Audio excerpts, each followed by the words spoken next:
I hustled like mad in my 20s. Here's what it cost me. I was 25 and had just started pursuing my financial goals. I wanted to save $100,000 by 30. This goal was inspired by FIRE movement, a popular concept among personal finance enthusiasts. FIRE stood for Financial Independence, Retire Early. Now, this wasn't a walk in park for someone who was paid $2,700 and didn't come from a highly paid industry. But I quickly realized while my pay per hour was low, I could control how many hours I worked. And so work hard I did. I worked from 10 a.m. to 9 p.m. every day at my day job. Then I would go home and do freelance work from 10 p.m. to 1 a.m. Sometimes I also worked on weekends. I could even go for weeks without seeing my friends. Was this pleasant? Of course not. No one should pretend it was. It was brutal both physically and emotionally. But I told myself this was the price of financial independence. I definitely wasn't wrong. I managed to save my $100,000 when I turned 28. This was 2 whole years ahead of schedule. Of course, there were repercussions. I lived on the edge of burnout, and felt exhausted all the time. There also were days I felt incredibly lonely but had no one to speak to because I was on this journey alone. Some of the relationships I had broke down as well, because we were not aligned with our life goals. I also stopped doing some of the hobbies that brought me joy.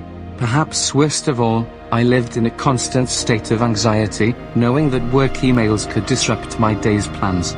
After 4 years of the FIRE lifestyle, I decided I needed a break from it all. With that in mind, I started to slowly turn my life around. I started allowing myself to spend a little more when it came to the times. I hung out with my friend. I set aside some time to be unproductive instead of always being 120% productive. I started cycling to work, so I could lose some of the weight that I gained. This meant less time spent earning money, but it was an investment on my health. I prioritized healthy eating over always picking the cheaper options. And while trying to get sufficient sleep still remains a challenge till this day, I'm trying my best. Now, you might know my story and think I regretted my 4 years of hustle. In reality, it's more complex than that. Yes, pursuing financial independence at the expense of your health can be really expensive because of all the future medical costs. This is true.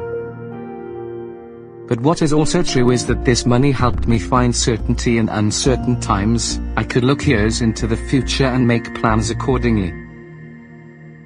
There are some people who don't look after their health and also don't build their wealth. Here's my take.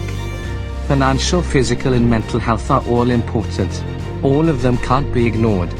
Money is also important, but less important if you're dead. Ultimately, you should pursue your financial goals in a manner that is sustainable in long run, in a way that best works for you.